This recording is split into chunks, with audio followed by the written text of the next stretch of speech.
எங்கடா இப்படி பைய தூக்கிட்டு கிளம்பிட்டேன்னு பார்த்தீங்களா? எங்க அம்மா வீட்டுக்கு தாங்க. ஏன்னா எங்க அம்மா ஊர்ல ஒரு ஃபங்க்ஷன் கல்யாண வீடு எங்க பெரியப்பா பையனுக்கு. அதனால ஆபீஸ முடிச்சிட்டு நைட்டு நானும் என் தங்கச்சியுமே களக்காட்டுல இருந்து கிளம்பி நேரா வீட்டுக்கு போயிட்டோம். எங்க பப்ளுவும் எங்க அம்மாவும் பால் பண்ணையில நின்னாங்க. எங்களை பார்த்த உடனே அங்க இருந்தே எங்க பின்னாடி எங்க பப்ளு மூச்சு இலைக்க ஓடி வந்தான். அவங்க கூட கொஞ்ச நேரம் கொஞ்சல் செய்யும் போட்டுட்டு எங்க கோவில் கூட இப்போ ஒரு கோவில் கூட முடிஞ்சுது. அங்க என்னால போக முடியல. அதனால எங்க அம்மா நான் போன உடனே கோயிலுக்கு கூட்டு போனாங்க. நாங்க 2 பேரும் கோயிலுக்கு போயிட்டு வந்ததோட எங்க அப்பா ஒரே ஃபன் பண்ணிட்டே இருந்தாங்க.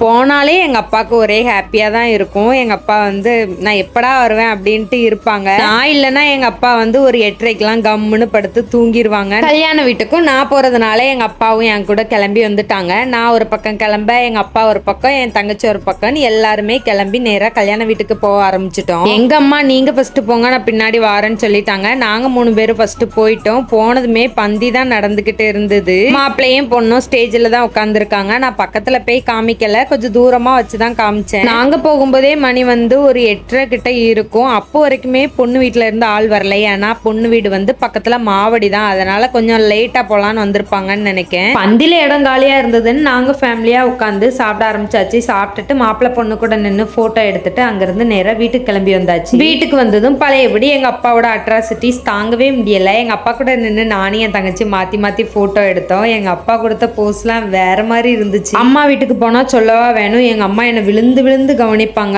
போனதுக்கு அப்புறமா அது சாப்பிடு இது சாப்பிடுன்னு தந்துட்டே இருந்தாங்க. அதையும் நான் உட்காந்து சாப்பிட்டு ஒரு தூக்கத்தை போட்டு முழிச்சிட்டு காலையில எழும்பி வீட்டுக்கு வந்துட்டேன். இது பனி டைம்ங்கிறதுனால பனிமூட்டம், அப்படி ஒரு பனிமூட்டம் இருந்தது. பார்க்கறதுக்கே ரொம்ப அழகா இருந்தது. ஓகே மக்களே, பாய். அடுத்த வீடியோல பார்க்கலாம்.